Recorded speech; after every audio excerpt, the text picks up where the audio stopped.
কেনায়েত করেছেন, পড়ছি আলহামদুলিল্লাহ।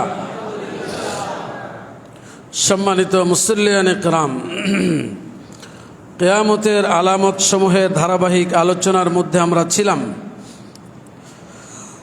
34টা আলামত আমরা আলোচনা করেছিলাম। আজকে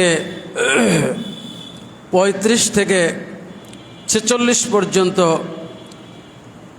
আলোচনা করতে চাই বিইذنিল্লাহি তাআলা। একটি আলামত হচ্ছে আদামুল মুবালাহ বিমাসদারিল মাল মিন হারাম আম মিন হালাল। কিয়ামতের আলামত সমূহের একটি আলামত হলো সম্পদ উপার্জনে মানুষ হালাল এবং হারামের পরোয়া করবে না। সম্পদ উপার্জনের ক্ষেত্রে মানুষ হালাল এবং হারামের উৎসের ব্যাপারে পরোয়া করবে না।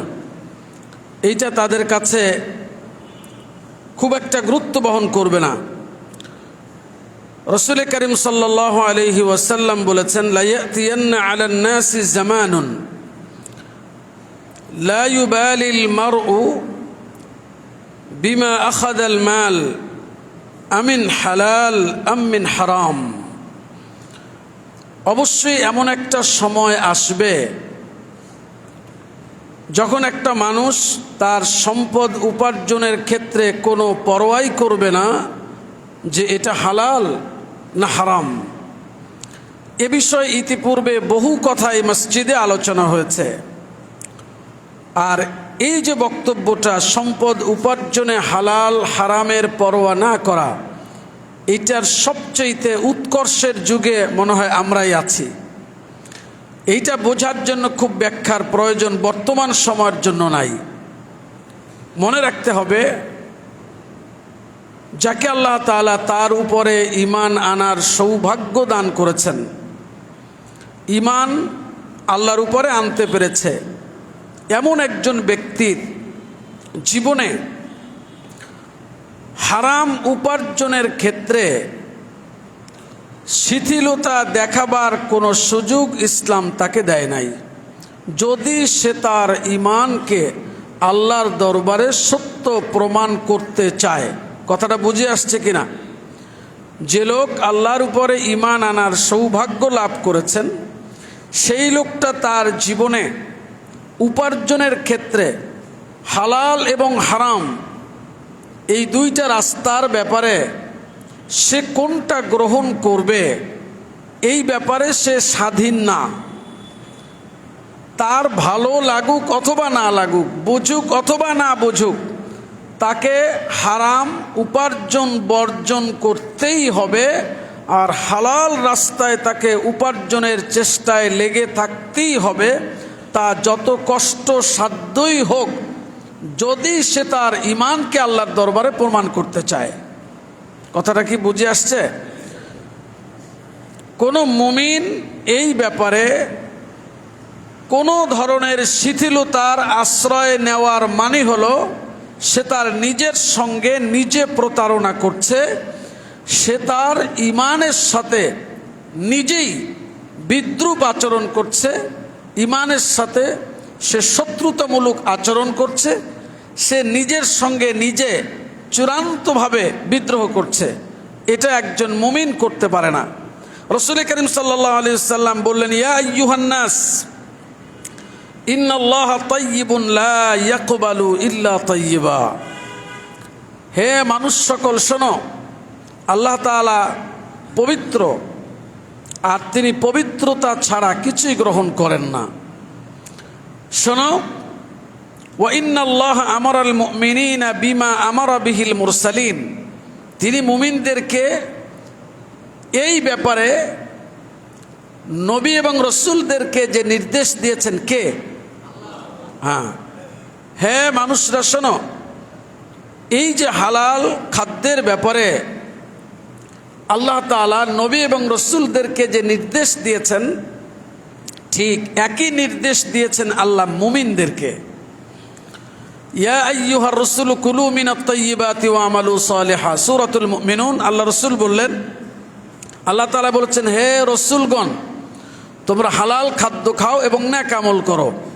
ঠিক একই নির্দেশ সূরা বাকারায় মুমিনদেরকে আল্লাহ দিয়েছেন, ইয়া আইয়ুহাল্লাযীনা আমানু কুলু মিন তাইয়্যিবাতি মা রাযাকনাকুম ওয়াশকুরু লিল্লাহি ইন কুনতুম ইয়্যাহু তা'বুদুন। হে মুমিনরা, তোমরা আমার দেওয়া রিজিক থেকে হালালগুলো ভক্ষণ করো, আল্লাহর শুকর আদায় করো যদি তোমরা শুধুমাত্র আল্লাহর গোলাম হয়ে থাকো। প্রিয় ভাই সব, এরপরে হাদিসের শেষ অংশে আল্লাহ রসুল বললেন যে কিছু মানুষ যার চেহারার মধ্যে ধুলা মলিন হয়ে আছে, ক্লান্তির ছাপ, দীর্ঘ সময় সফর করেছে, আল্লাহর কাছে আকাশের দিকে হাত তুলে প্রসারিত করে বারবার বলছে ইয়া রাব ইয়া রাব, মানে আল্লাহর কাছে সে দোয়া করছে, বারবার লম্বা লম্বা দোয়া করছে। আল্লাহ রসুল বলেন এই দোয়া কেমনে কবুল হবে? ওয়া মাতআমুহু হারাম ওয়া মাশরাবুহু হারাম ওয়া মালবাসুহু হারাম, তার খাদ্যটা হারাম, সে যা পান করে সেটা হারাম, সে যা পরিধান করে সেটাও হারাম। এই লোকের দোয়া কেমনে কবুল হবে? অর্থাৎ এই ব্যক্তির দোয়া কবুল হওয়ার কোনো সম্ভাবনা নাই। কথা কি বুঝে আসছে ভাইয়েরা? সুতরাং আমরা যেই জমানাটায় বাস করছি, এখানে অমুসলিম সম্প্রদায়ের কথার আলোচনার কোনো প্রয়োজনই নেই।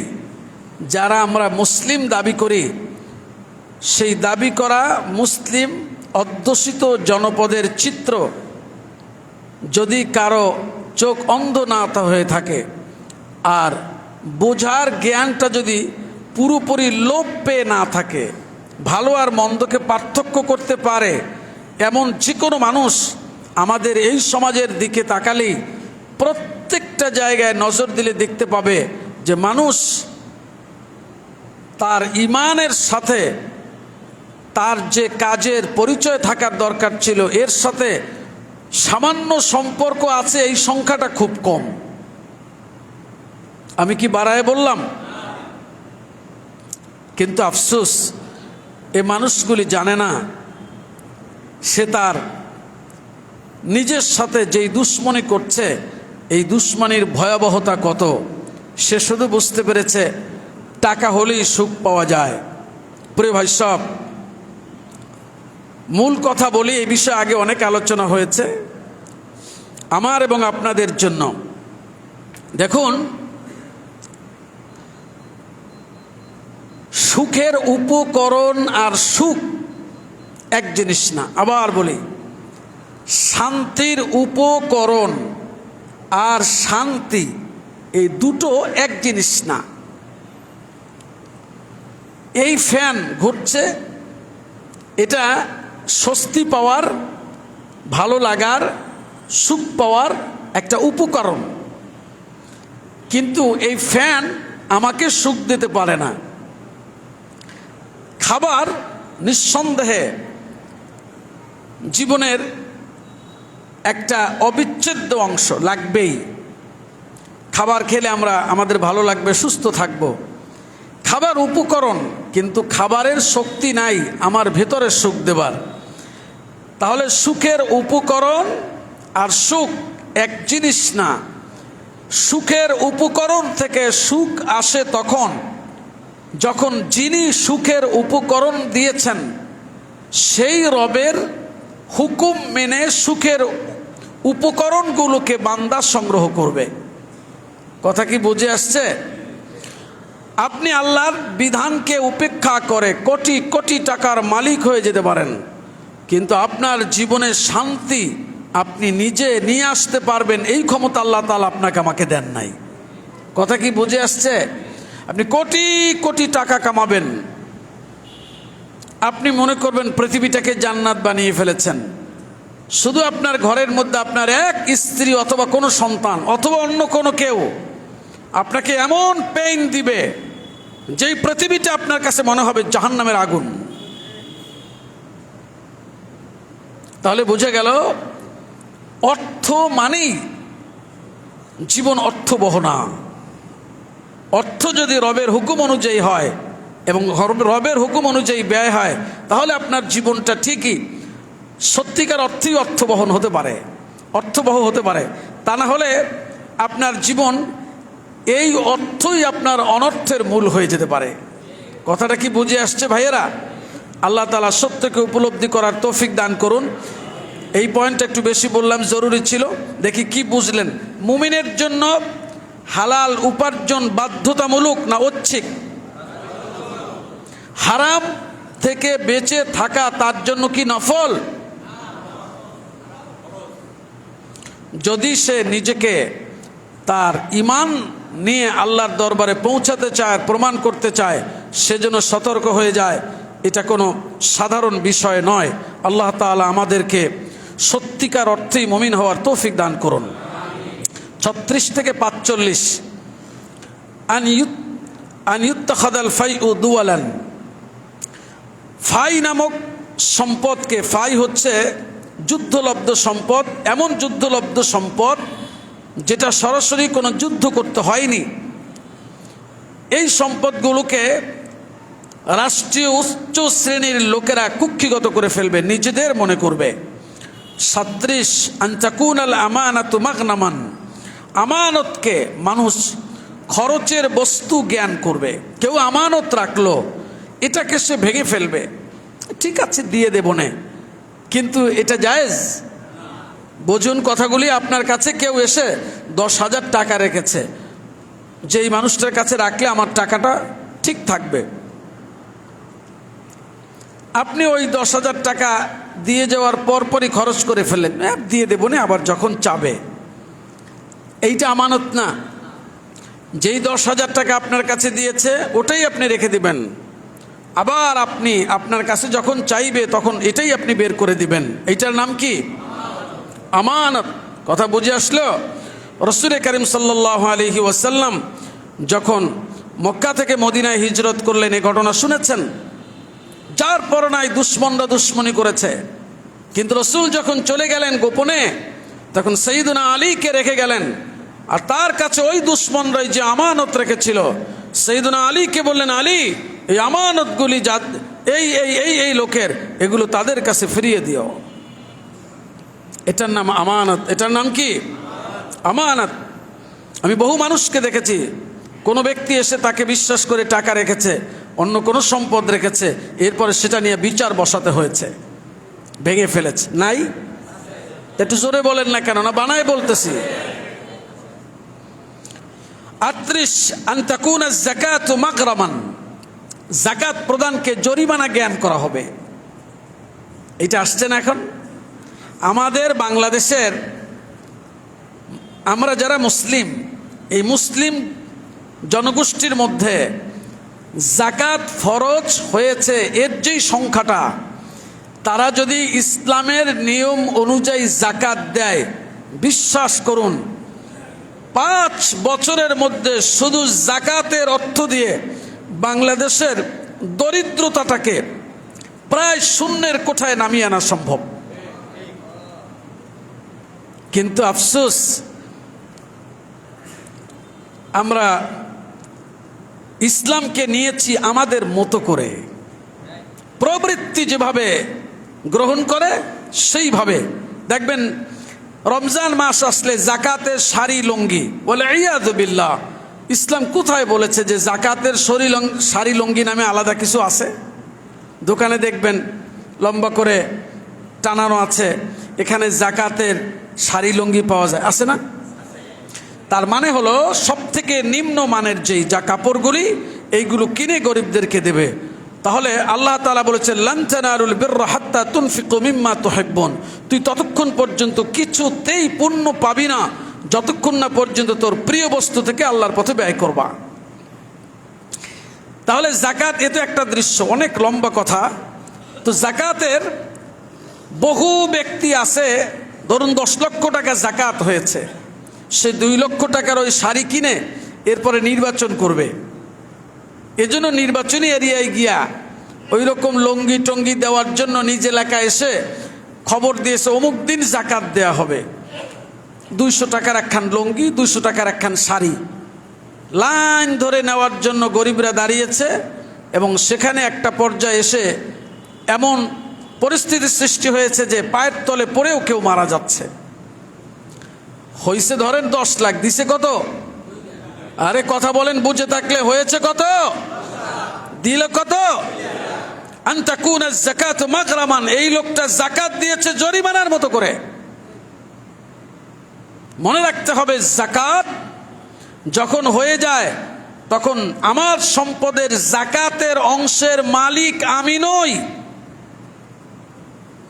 এই টাকা আমার কাছে থাকা মানে আমার সম্পদকে আমি হারাম করে ফেলেছি। 39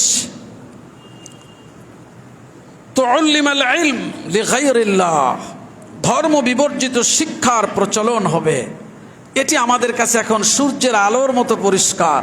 মুসলিম সমাজের লোকেরা তারা তাদের সন্তানদেরকে ধর্ম শিক্ষার বিষয়টাকে মনে করে এটা অপশনাল বিষয়, এটা ধর্ম পালন করবে তাই কিছু থাকা দরকার, এটা বুড়ো বয়সে এসে হুজুরদের কাছে গিয়ে শিখে নিলেও চলবে। বরং যদি কোনো জেনারেল প্রতিষ্ঠানে ধর্ম শিক্ষাকে বাধ্যতামূলক করে বাস্তব ভিত্তিক চর্চা করা হয়, তাহলে অন্য আর এক শ্রেণীর লোকেরা যারা তারাও নিজেদেরকে মুসলিম দাবি করছে, তারা ওই সব প্রতিষ্ঠানকে নানান ট্যাগ দিয়ে তারপরে ধর্মের শিক্ষাকে যাতে প্রশ্নবিদ্ধ করা যায় সেই কাজটা করতে থাকে। ঠিক না ভাইয়েরা?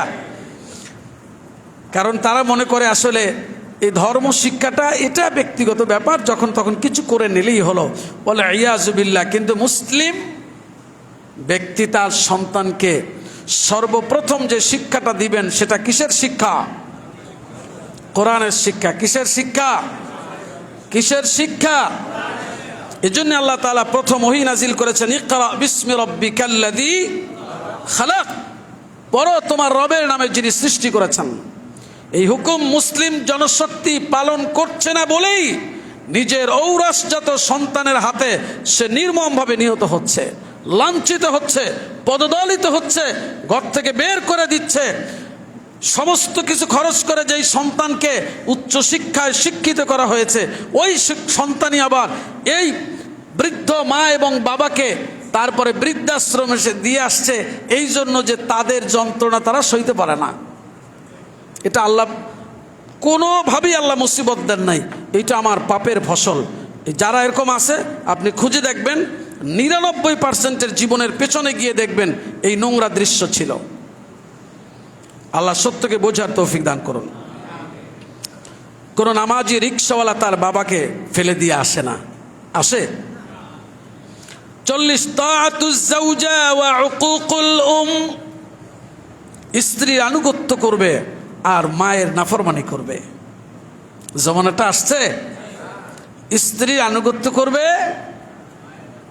মায়ের নাফরমানি করবে, স্ত্রীর কথায় মায়ের গায়ে হাত তুলবে, মা হয়ে যাবে স্ত্রীর কাছে একজন দাসীর মর্যাদার, অসহায় এক প্রাণী হয়ে গেছে। এখন বহু সংসারের মধ্যে বাইরে থেকে দেখলে তো মনে হয় যেন রাজার হালতে আছে, বলতে পারে না মানিজ্যতের ভয়ে, কিন্তু ভিতরের দৃশ্য হলো করুণ দৃশ্য, দেখলে আটকে উঠতে হয়। 41 ইদনাউল আসদিকা ওয়া ইকসাউল আবা, পিতাকে দূরে ঠেলে দিয়ে বন্ধু বান্ধবকে নিকটবর্তী করবে, পিতাকে দূরে ঠেলে দেবে, বন্ধু বান্ধবকে।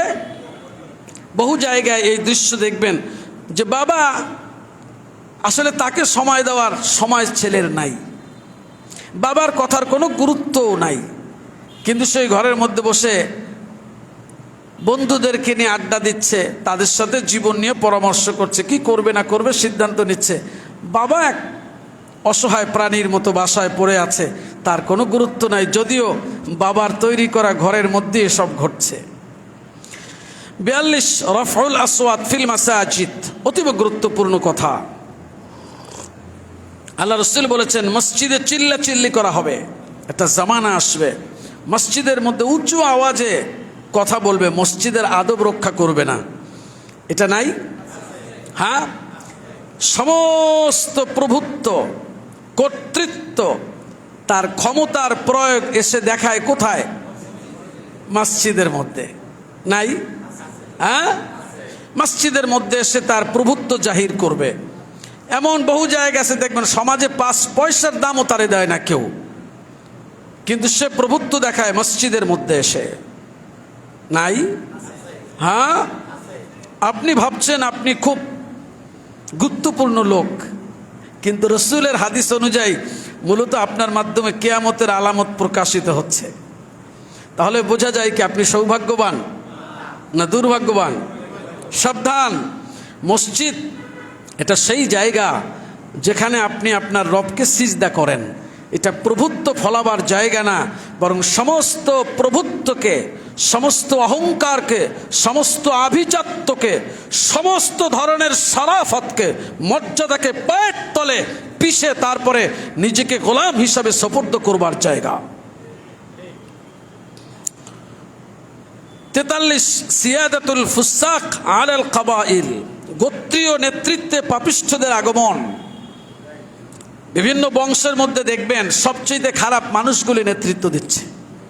ইয়াকুনু জাইমুল কওমি আরযালুহুম, 44 জাতীয় পর্যায়ের নেতৃত্বে আসবে নিকৃষ্ট ধরনের লোকেরা। কে বলেছেন? সবচাইতে বড় দুর্নীতিবাজ, সবচাইতে বেশি নোংরা মানসিকতার লোকটা, সবচেয়ে খারাপ চরিত্রের লোকটা, এটাই আমাদের জাতীয় নেতৃত্বের দিকে চলে আসবে। এটা কিসের আলামত? কিসের আলামত? এবং সেই আবার জাতিকে উপদেশ দিবে সততার উপদেশ, অথচ তার 14 গোষ্ঠীর মধ্যে সততা কি জিনিস তা তালাশ করেই পাওয়া যাবে না, বরং অসততাই হচ্ছে একমাত্র তার যোগ্যতা। আমি বলি নাই, রাসূল করিম সাল্লাল্লাহু আলাইহি ওয়াসাল্লাম বলেছেন। 45 ইকরামুর রাজুলি মাখাফাতা শাররি, আক্রমণের ভয়ে একজন ব্যক্তিকে সম্মান করা হবে। এমন একটা জমানা আসবে যখন কাউকে আসসালামু আলাইকুম, এইরকম সালাম তো ভালো জানবে না, এরকম দিবে, আবার কেউ ভালোভাবেও দিবে। আমার মতো যে আছে আসসালামু আলাইকুম ওয়া রাহমাতুল্লাহ, এইটা দিবে এই জন্য যে লোকটা অপমান করতে পারে, অসম্মান করতে পারে, আক্রমণ করতে পারে। অর্থাৎ ওই লোকটার অনিষ্ট থেকে বাঁচার জন্য এই সম্মানটা করবে। আসলে সম্মান প্রদর্শন কি অনিষ্ট থেকে বাঁচার জন্য? এইটা হওয়ার কথা ছিল লোকটাকে সত্যিই সম্মান করছে এই জন্য, তাই না? আল্লাহ রাসূল বলছে একটা জমানা আসবে এরকম। এটাও কি ব্যাখ্যা করে বুঝান লাগবে? এরকম মানুষ নাই আমাদের সমাজে? জোরে বলেন, আছে? এতক্ষণ পর্যন্ত যা বললাম এই সব একটি হাদিসের মধ্যে আছে, তিরমিজি শরীফের 2221 নং হাদিস। সব কথাগুলি এর মধ্যে আছে। মহান আল্লাহ তাআলা আমাদের সত্য বোঝার তৌফিক দান করুন, বলেন আমিন। চলুন আখিরাতের একটা দৃশ্য দেখে আসি। সূরা আর রহমানের একটি আয়াত পড়েছি, ইউরাফুল মুজরিমুনা বিসীমাহুম ফায়ুখাযু বিন-নাওয়াসি ওয়াল আকদাম। কিয়ামতের ময়দানে, শুনতেছেন? আখিরাতের একটা দৃশ্য দেখে আসি, চলুন। আল্লাহ তাআলা কিয়ামতের ময়দানে যারা পাপিষ্ঠ, অপরাধী, গুনাহগার, কাফির, মুশরিক, বেঈমান, আল্লাহর আদালতে যারা চূড়ান্ত পর্যায়ের আসামি, তাদেরকে চিহ্নিত করবার জন্য তাদের চেহারার মধ্যে কিছু আলামত ফুটিয়ে দিবেন। আর যারা মুমিন, সৌভাগ্যবান, ওই আগের জুমায় বলেছিলাম, মনে আছে কিনা? কি বলুন তো দেখি, কারো মনে আছে কিনা?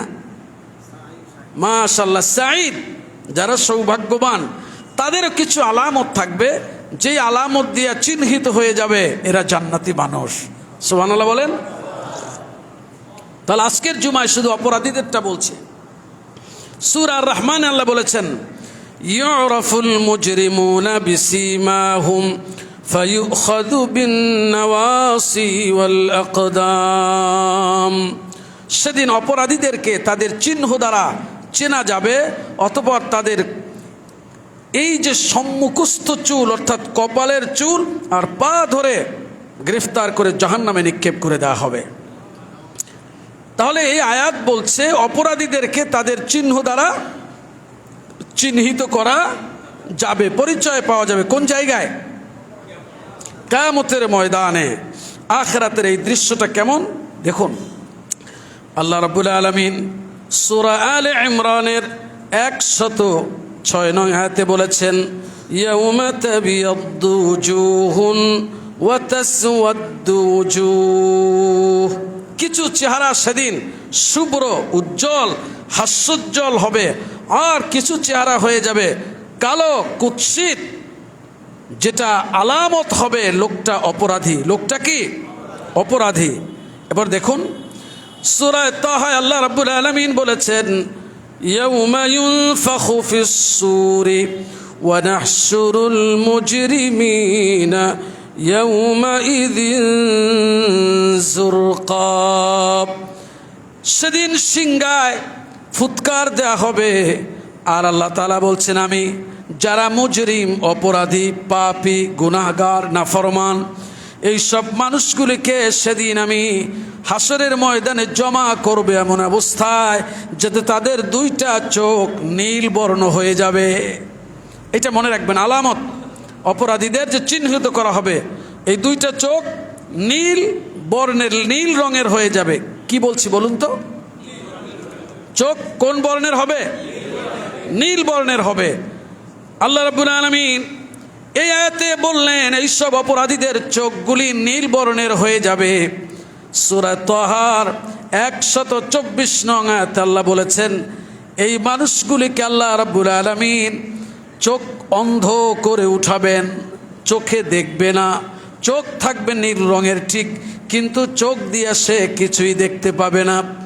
ومن أعرض عن ذكري فإن له معيشة ضنكا ونحشره يوم القيامة أعمى।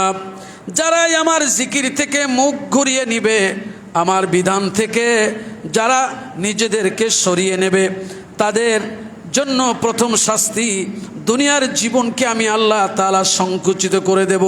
ওই যে একটু আগে বলেছিলাম টাকার পাহাড় আপনার থাকবে, কিন্তু এরপরেও আপনি ভেতরের যন্ত্রণায় গলায় দড়ি দিয়ে মরবেন। মানে সব আছে, কিন্তু জীবন এমন সংকুচিত আল্লাহ তাআলা করে দিয়েছেন।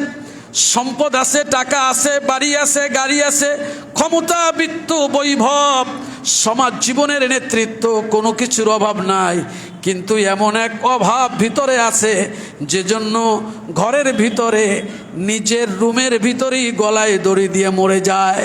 জীবনকে আল্লাহ সংকুচিত করে দেবেন। ওয়া নাহশুরুহু ইয়াউমাল কিয়ামাতি আমা। আর আমি এই অপরাধীকে কিয়ামতের ময়দানে অন্ধ করে উঠাবো। কি করে? অন্ধ। আফসোস করে লোকটা আল্লাহরে বলবে, قال رب لما حشرتني أعمى وقد كنت بصيرا। ও আমার রব, আমি তো চক্ষুষ্মান ছিলাম, দুনিয়ায় বসে সব দেখতাম, আজকে কিয়ামতের ময়দানে আপনি আমারে অন্ধ করে উঠালেন কেন? প্রশ্ন করবে অপরাধী আল্লাহ রাব্বুল আলামিনকে। জবাবে আল্লাহ তাআলা বলবেন, قال كذلك أتتك آياتنا فنسيتها وكذلك اليوم تنسى। ও বান্দারে, তোর এই প্রশ্নের জবাব নে। তোর কাছে আমার আয়াতগুলি গিয়েছিল, উলামায়ে কেরামরা চিৎকার করে করে বলেছিল আল্লাহর নাফরমানি করো না, আল্লাহর বিধানকে লঙ্ঘন করো না, পশুদের মতো জীবন যাপন করো না, আল্লাহর আনুগত্য করো, রসুলের আনুগত্য করো, পরকালের জবাবদিহিতার ভয় নিয়ে জীবন যাপন করো। কিন্তু তোমার অবস্থা ছিল কাযালিকা আতাতকা আয়াতুনা ফানাসিতাহা। আমার আয়াতগুলিকে তুমি উপেক্ষা করেছিলে, ভুলে গিয়েছিলে, 5 পয়সার কোনো দাম দাও নাই। তুমি এক কান দিয়ে শুনেছো, আর এক কান দিয়ে বের করে দিয়েছো। আবার যদি কেউ তোমাকে বলেছে, তখন তুমি বলেছো এগুলো হুজুরদের কথা বলবে, এগুলো আসলে এত গুরুত্ব দেওয়ার কিছু না। ওয়াকাযালিকাল ইয়াউমা তুনসা। যেমন ভাবে তুমি উপেক্ষা করেছিলে, ভুলে গিয়েছিলে, গুরুত্ব দাও নাই বান্দারে, আজ কিয়ামতের ময়দানে আমি আল্লাহ রাব্বুল আলামিন তোমাকে ভুলে যাব, তোমার কোনো গুরুত্ব আমার কাছে থাকবে না। কোরআনের এই আয়াত বলে এই অপরাধীর চোখ হবে কেমন? নীল বর্ণ। তো আগে বললাম এই আয়াতে অন্ধ, চোখ হবে কি? অন্ধ। নীল বর্ণ, অন্ধ। কোরআনে আল্লাহ সূরা আবাসায় বলেছেন ووجوه يومئذ عليها غبرة ترهقها قترة أولئك هم الكفرة الفجرة। কিছু চেহারা হবে এমন যা ধূলি ধূসর, তারহাকুহা কাতারা, কোনো মলিনতা তার চেহারাকে আচ্ছন্ন করে রাখবে। এরা এমন সব লোক যারা কাফের এবং পাপাচারী। এই আয়াত বলছে এই মানুষগুলির চেহারা হবে ধূলি ধূসর, অর্থাৎ তাদের চেহারার মধ্যে কোনো রকমের স্বস্তির ছাপ থাকবে। খেয়াল করে শুনুন আর বুঝুন। কোরআনে আল্লাহ সূরা ইউনূসের মধ্যে বলেছেন ওয়াল্লাযীনা কাসাবুস সাইয়্যাতি জাযাউ সাইয়্যাতিন বিমিসলিহা ওয়া তারহাকুহুম যিল্লাহ মা লাহুম মিনাল্লাহি মিন আসিম কাআন্নামা উশিয়াত উজুহুহুম কিতাআম মিনাল লাইলি মুযলিমা উলাইকা আসহাবুন নার হুম ফিহা খালিদুন। যারা পাপ উপার্জন করেছে, গুনাহ কামাই করেছে, আল্লাহ তাআলা বলছেন তাদের প্রতিদান হবে গুনাহের অনুরূপ। যেমন গুনাহ তেমন তার প্রতিদান হবে। ওয়াতারহাকুহুম যিল্লাহ, এই মানুষগুলির চেহারার উপরে অপমান, লাঞ্ছনা, চিল্লতি, অপদস্থতা পতিত হবে। কোন জায়গায়?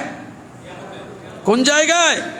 কবর থেকে উঠে যখন হাসরের ময়দানে জমা হবে, চেহারার মধ্যে লাঞ্ছনা চূড়ান্তভাবে নিপতিত হবে। আল্লাহ তাআলা সেই দৃশ্যটা জানাতে আমাদেরকে এক অসাধারণ একটা উদাহরণ দিয়েছেন যে এই মানুষটার চেহারাটা আসলে কেমন হবে।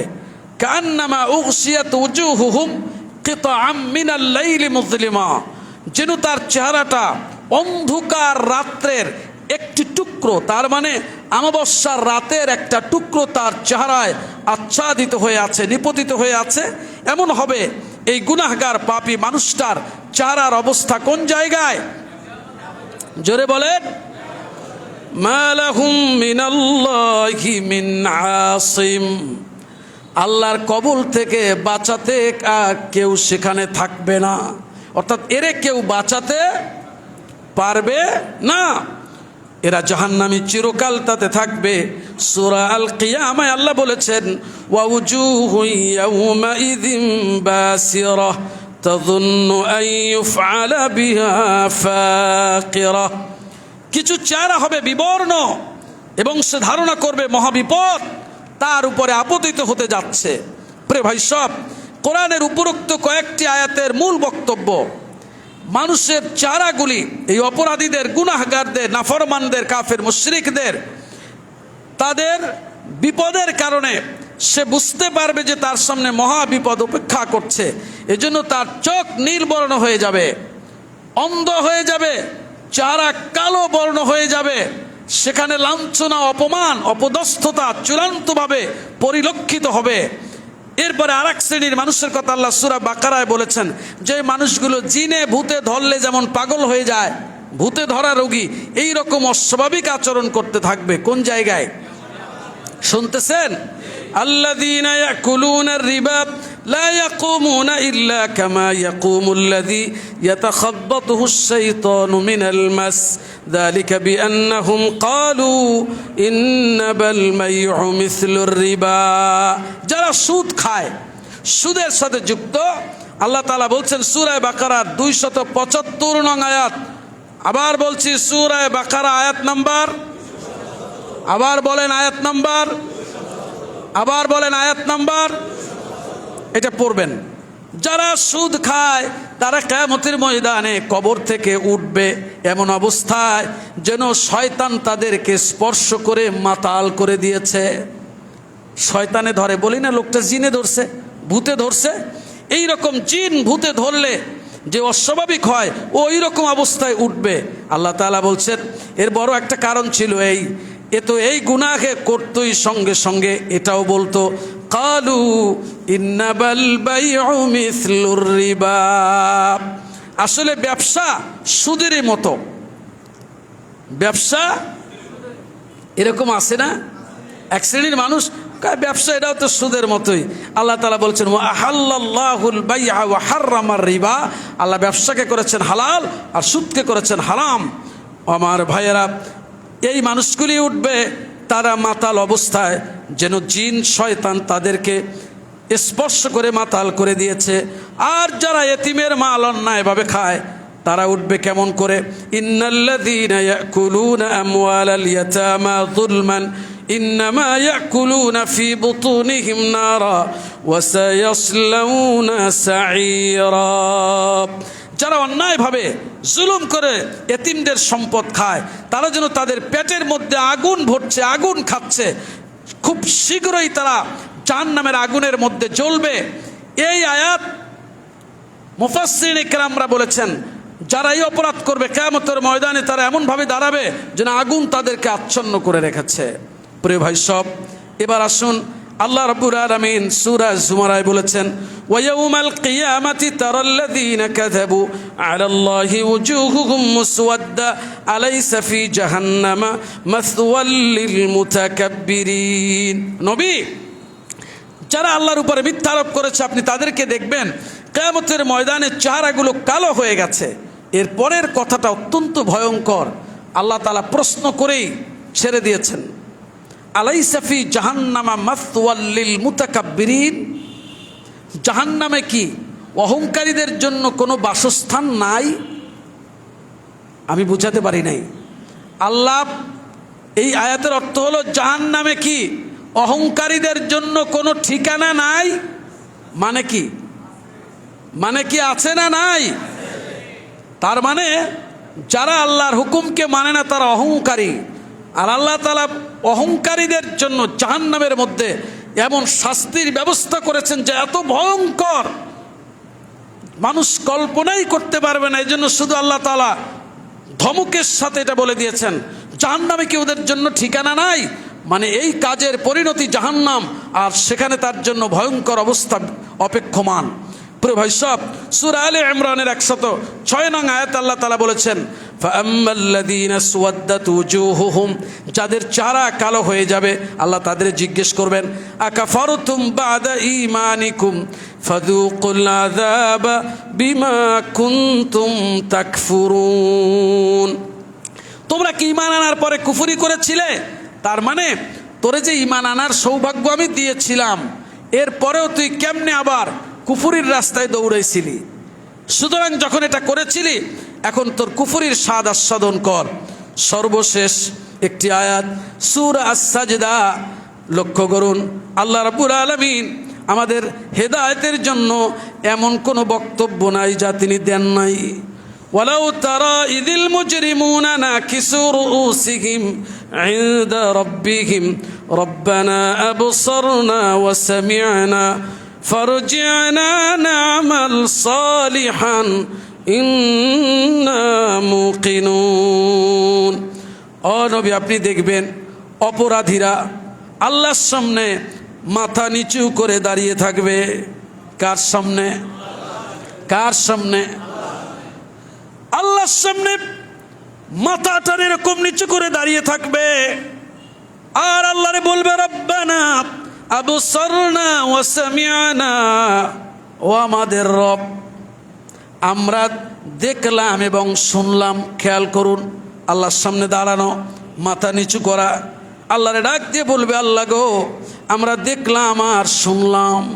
তার মানে হলো দুনিয়ার 80 বছর পার করেছি, হাজার হাজার বার আমাদেরকে এই মহাসত্যের কথাই বলেছিল ওলামায়ে কেরাম, কিন্তু কোনো গুরুত্বই দেই নাই।